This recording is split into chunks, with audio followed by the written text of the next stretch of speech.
House versus NCAA. Does this settlement lift up the Big Ten and the SEC and ultimately kill the Big 12? This is Locked On Big 12.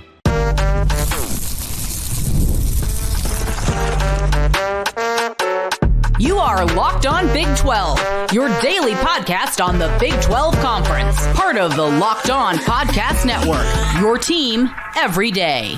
Happy Tuesday, everybody. Welcome into Locked On Big 12. I'm Drake Toll from America's #1 Big 12 podcast, Locked On Big 12. Thank you for making this show your first listen every single day. We are joined by Immaculate today. Brian at Immaculate View on Twitter is one of the best when it comes to expansion information and altogether college football information on top of the research that is out there and ever evolving in today's world. Thank you for watching today's show and hitting subscribe to make sure that I can keep my job. We're going to go through the NCAA putting an end to the Big 12. That's the big question from different sources and different content creators this week with the new settlement. We'll also discuss the ACC actually taking Big 12 schools. How much validity is there to that? And will ESPN even cover the ACC past 2027 with a viable, that's the key word, viable deal? Immaculate off the top here. The NCAA with House versus NCAA. Ross Dellinger's done a lot of reporting on this. The big topic this week is scholarships. 20 new scholarships for each school. When it comes to football, 790 scholarships overall. The way that John Kurtz, another big,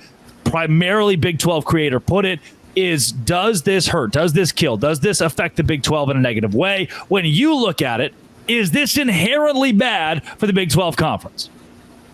No. Good. No. Number one, I mean, you could leave it at that, or we could go into it further, but... all right, next segment, ad break. Yep, absolutely. Continue. It really comes down to what you do with it, right? I mean, this is one of those situations where you can look at it full of fear and say, oh, we're going to get crushed in this. But it comes down to the details. And one of the details in this that most people aren't talking about yet is, and this is, don't necessarily fully quote me on this, but these don't have to be full scholarships anymore. They're switching up to where this division, we're getting a lot of hints. This is not going to be like the Division I that you know now. It's going to be an entirely new division. In Division II, you could have partial scholarships. In Division I, you could not. That is changing. So while there's going to be more scholarships, we're not quite sure yet what percentage of those are going to end up being partial scholarships. So if you get one of these big programs who's offering a bunch of scholarships, but maybe quite a few of those are partials, well, now as the Big 12 schools, you can offer full scholarships to the guys that maybe can only get partials at those locations. So right now, I would just put the fear on hold. Let's wait and see how this gets played out. We have a lot more details to see yet.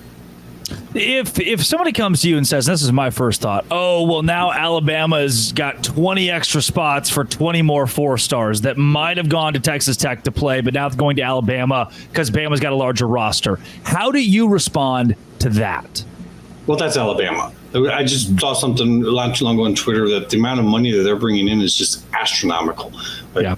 It's so much larger than the next team below them that you can use Alabama as a reference if you'd like, but it's not going to give you a fair reference point in terms of the bigger picture, the broad picture. Is Alabama going to do that? Probably.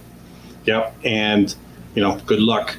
And anyone in the SEC who wants to go up against them and truly challenge them, you're probably going to have to do the same thing. But that's not going to be across the board. That's not who I would use as your general mean in terms of what's going to be the average and what are people going to do. Transfer portal. Now, with the larger schools having more area, or even, I say larger, maybe it's a Baylor or a TCU or a Texas Tech that we're having this conversation, not an Alabama or an LSU. How does this eventually affect the transfer portal, especially if you look at, I know most people think, 20 more roster spots, 20 more scholarships. Their immediate thought is to go to the freshmen coming out of high school. Does this alter the portal consequentially? It could, but also what could affect the portal is the fact that we're looking at athletic departments now being able to sign their athletes to NIL deals directly.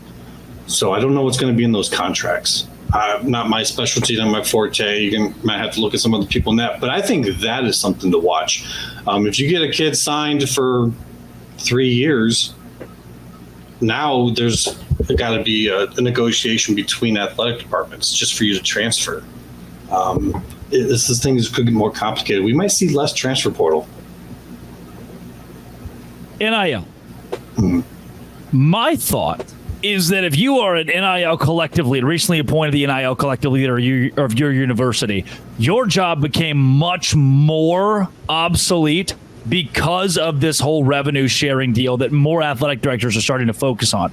Is that the right concept from me? I mean, do you think that NIL is going to slowly, not phase out necessarily, but become less relevant as schools are paying their athletes as employees?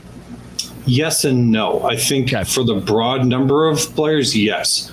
But what I think that they might want to do is focus in on the top players, the players that probably aren't going to sign an NIL deal with the athletic department.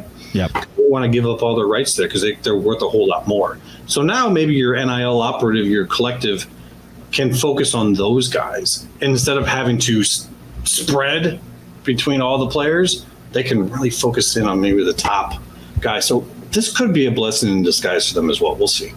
I think that especially in sports that we don't talk about revenue-wise, baseball, softball, a roster limit of 25 is great because at Alabama, LSU, some of these power programs, Oklahoma, that are taking 30, 35 softball players or 40, 45 baseball players. Now they can't necessarily do that year in and year out, and other Big 12 schools are going to have the opportunity to bring in, I mean, with 34 baseball players, you can't have 50. You can't have a whole pot at Texas to choose from now. And at TCU or Baylor or Texas Tech or BYU, you're going to have a better opportunity to compete at the highest level. Coming up, will the ACC have the power to steal from the Big 12? I can tell you this take at least has some thought to it on Locked On Big 12, part of the Locked On Podcast Network, your team every day. Today's show is brought to you by FanDuel. I don't necessarily love the MLB. I work for the Bananas. I go all the time watching Banana Ball, and it's great. It's great. But the MLB, I turn it on, and I'm like, it can bore me sometimes, unless I use FanDuel. This summer, FanDuel is hooking up all customers with a booster bonus daily. That's right. There's something for everyone every day, all summer long. Head to FanDuel.com and start making the most of your summer. I go there. I see the Texas Rangers are playing. I think that Wyatt Langford's going to have 2 hits. I bet on him to have 2 hits. At plus 250, he gets 2 hits. My $10 turns into $25. FanDuel is the official sports betting partner of Major League Baseball. If you go to FanDuel today, you can make your viewing experience of the MLB even better. That's at least my take on it, because I go in, I watch the game, and now I have some sort of betting interest, not just I hope we win, but I hope we win, and I hope Wyatt Langford is the reason that those Texas Rangers win. Or maybe you're a Cardinals fan, and Lars Newbar, I think, still plays for them. You can bet on him at FanDuel.com. A boost, a bonus every day at FanDuel.com. Immaculate joining us on Locked On Big 12 at Immaculate View on Twitter. I read a tweet that I immediately sent to you and said, what is this? You are my vetting process. I immediately sent it to you and said, what is this? Talking about the Big 12 losing programs to the ACC. And I also should mention it is by Old Gray Dog. That's the name of the Twitter account, and the profile picture is cheese. So it's like, okay, how much value do we put into a profile picture that is cheese? But it's like 1,000 words, really well written about the intricacies of the contracts between the ACC and the ESPN, and how ESPN could take 10 Big 12 teams, add them to the ACC, and expand in that way, rather than the flip side of the Big 12 taking ACC programs. Without getting into the nitty-gritty of this, let's go to the main idea. The main idea of the ACC schools staying put and that conference pulling from the Big 12, is it absurd? No. Okay. I wouldn't classify it as absurd. In terms of how far in you want to go to it, I actually thought the post was really well laid out. It was quite logical. Do I necessarily agree with it, though? Probably not, for one reason only. And this is one of those situations where we've seen it in the past in realignment, where logic, you go through the whole situation. I think this is what's likely to happen. And then for some goofy reason, like, I don't know, the Longhorn Network, things don't go the logical path. And while it was really well laid out and possible, my question still comes down to, would you say the same thing if a particular 2 teams left? So when it comes down to, does ESPN sign on? And that's another conversation. It's one of those presentations that, while being completely logical, might just have the string pulled out and the entire sweater, so to speak, undone. So let's go the very main thing there, and it's Florida State and Clemson that are in the midst of like 5 lawsuits with the ACC and in their attempt to leave the conference. And to me, that changes this entire conversation. If those 2 schools are not ACC schools any longer, I don't believe ESPN is going to move Big 12 properties into that conference. Am I right in saying that in the event those 2 schools are gone? Yes. And here's the problem is we don't know if that's going to happen or not. And ESPN reportedly is going to have to make this decision relatively soon. And it's not just a decision for 2 to 3 years. It's a decision for 9 years or so, right? And we have a whole bunch of new negotiations for contracts that are coming up in that time for all the other conferences. So it just comes down to a bet. What are they willing to bet on? Are they willing to bet on this staying together, or do they think that it's going to come apart at some point if, say, those 2 teams leave? So, like I said, well put together, seems reasonable, logical, could happen. But I think the first thing that would have to happen for that to happen is Florida State and Clemson to turn around and say, "Oh, we're on board with this." So if you ever see that happen, maybe worry a little bit. So one of the notes from the tweet itself, I want to read it. The ACC network money is subscription-based and is shared between ESPN and the ACC. Thus, the more people subscribe to the ACC network, the more profit ESPN and the ACC would share. On top of that, cable companies are also required to pay higher in-network carriage fees for states where the ACC schools are located. Thus, if ESPN moves the Big 12 schools to the ACC, ESPN would pay less in base contract pay and receive more in ACC network profit. Do you think, then, the ACC network is strong enough to be the catalyst that brings Big 12 schools to that league? Really good question. Not sure if I'm fully comfortable in saying yes or no on it, but what I would point out is that there was recently a bit of a fight down in Florida, I do believe, with ESPN's bundle being challenged. Now, ACC network is part of that bundle in those certain states, and those providers are being forced to pay for that extra amount. And so you kind of wonder if ESPN has to start shaving things off that bundle, what do they shave off? Where does the ACC network land in that? Is it not on the table? What other channels would they have that they would shave off? I don't know. I can't answer that. But I would say that could go either way. That could be a plus or it could be a minus. It depends upon those type of negotiations and where the projections are in the future. I want to change your shoes for a second and let you be Brett Yormark. If it's Tuesday, July 30th, and you're Brett Yormark, are you shaking in your boots over this concept, you losing teams to the ACC? No, because you already lost your 2 top teams. Like, if I still had Texas and Oklahoma, I might be worried. But you've already lost them. All your deals are based upon post Texas and Oklahoma. Whereas the ACC is sitting there with its top 2 brands, its top 2 values that are quite literally suing to get out, which is something that Texas and Oklahoma never did. No one's really done that before. So, no, I wouldn't be if I was him. Quaking, don't know when something's going to happen, but I wouldn't be too worried. And if you were him, you'd be a very rich and powerful guy. Not saying you're not, but man. Not like envy the life that guy has. Coming up, ESPN's got a big decision coming soon. Like within, will they pick up the ACC for a new contract starting in 2027? That is the question, and we're going to attempt to answer it here on Locked On Big 12, part of the Locked On Podcast Network. Your team every day. Today's show is brought to you by Ibotta. Ibotta is where I go all the time right now because I can save money. Sandals, sunscreen, snacks for the kids. Ibotta has got me covered with a ton going on this summer. It's a free app that lets you earn cash back every time you shop. One thing I love, it is cash back. I like saving money. I like making money. Ibotta is here to do that for you. Taking the dream vacation summer, Ibotta, you get cash back on all of your purchases. The average Ibotta user earns $256 per year. That could be cover the whole cost of your next shopping trip, the next flight that you've been eyeing, the fancy dinner you've been craving. Other apps give you points that don't amount to much.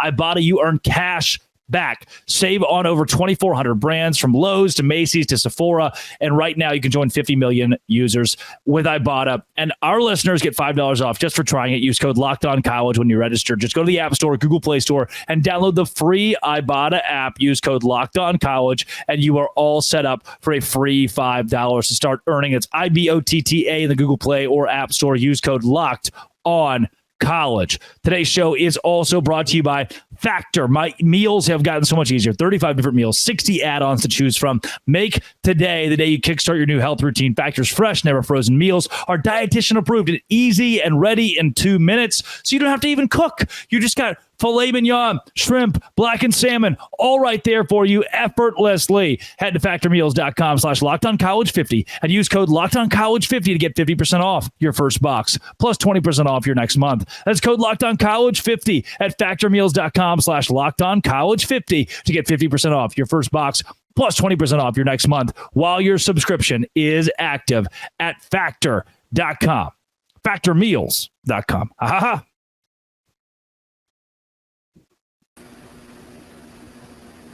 Immaculate, at Immaculate View on Twitter, joining Locked On Big 12.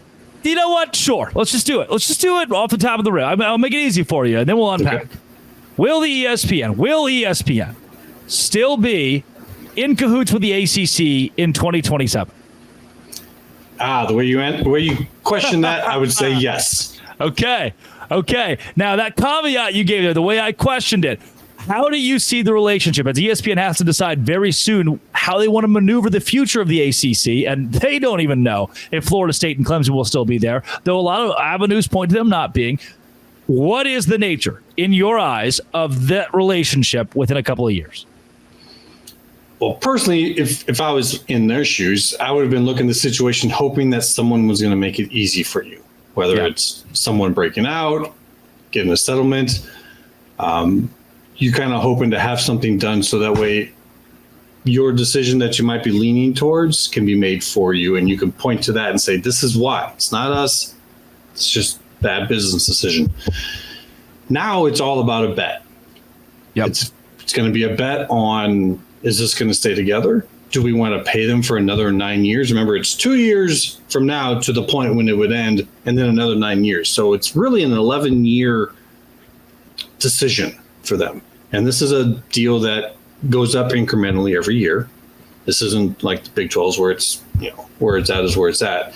This is a building one. So it's going to get more and more costly. And if you're going to lose the top two value schools in that deal, that's no longer a good deal. And, they've preemptively added 3 schools. So, maybe the composition clause doesn't really come in terms of number. The argument is, if you lose 2 schools in the value-wise, it does. I don't know. I haven't read the thing. But it's a bet, and this is a long-term, high-cost bet. And I tend to think if nothing changes, if everything is the same as it is right now with the lawsuits and everything, I find it to be a hard time to make that bet. People say it's a great deal and they make a lot of money off it. I don't know. But if you're going to lose the top 2 programs that arguably are 50% of the value, maybe, I don't care how good of a deal it is right now. That's not a good deal after you lose that much value. Yeah, the ACC's being in the college football playoff committee conversations, the revenue conversations there. The ACC is being well valued above the Big 12. They got their 17%, the Big 12's 15%. That's with Florida State and Clemson. Yeah. And I don't know. Maybe this is where I want to go next. ESPN has to decide this in February of 2025, which, by the way, is just not that far away. It's going to be here before we know it. It's right after this college football season that's around the corner. Will we know by February of 2025 where Florida State and Clemson are going to be long term? That's the word I want to use there, long term. Man, that's just kind of a toss-up right there. Yeah. I would like to think we'll have some idea by the end of the summer, by the time football season starts. But we've seen this before stretch into football season. So at this point in time, I really can't say that that's a hard line that they're going to try to beat. It didn't happen last year. So at this point, I would like to think yes, but who knows? This might drag out. But as you get closer to that period of next year, they're going to have to decide. And if nothing has been decided for them, they're going to have to make a decision. I do think, though, they're probably going to start exerting pressure. Yeah. Yeah.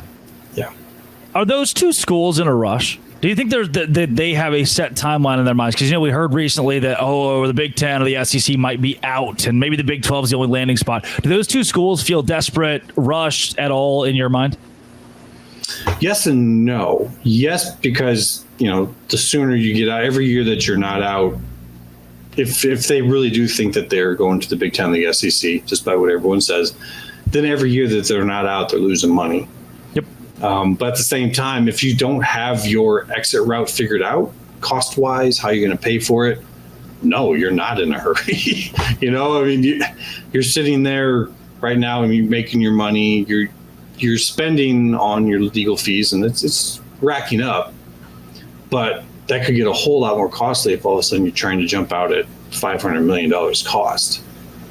So, yeah. And that $500 million would be astronaut. I think that is a number that would keep those two within the ACC, albeit reluctantly. But I also believe with that, the caveat to that is it shouldn't be $500. It will likely be something more reasonable within a range that those two schools will consider. That said, we still don't know. We can assume, we can say what's reasonable and what makes the most common sense. We don't know. The question I gave you off the air was viability, the word viable. If Florida State and Clemson are gone, can the ACC work a viable contract for the conference moving forward past 2027? Is there a way to stay alive based on ESPN revenue without those two schools? Yes. Okay. I do think that they'll have to get a little creative. They're going to have to figure out their path forward. Once those two go, I think that opens up a door if any others want to go.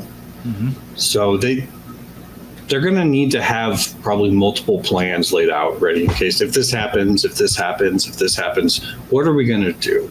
Because they still have all the relationships. They have a network. They have a place in the autonomous conferences. They're not going to probably go down below 8 schools, so they're not going to lose their NCAA sanctioned status like the PAC did. So while we make that comparison, it's not the same. And so even if they have to backfill, well, it worked for the Big 12. Big 12 pulled up 4 schools. Do they pull up 4 and then go to 12? I mean, do you start to look at a way to try to make it into a private university conference? Well, they're going to have to plan out, but they've had a lot of time to do that. So hopefully they have some plans. Well, that leads me to the question of, and it sounds like you're alluding to, if Florida State and Clemson leave the ACC, you believe there are other schools that will follow them out? I would have to think so. Mm-hmm. Yeah. I know that's not news that some people want to hear over there, and it's just nothing against the ACC. It's just now your status of they've built a lot upon we get paid more in the Big 12, which they do. You have this better situation. You have better markets, all of that.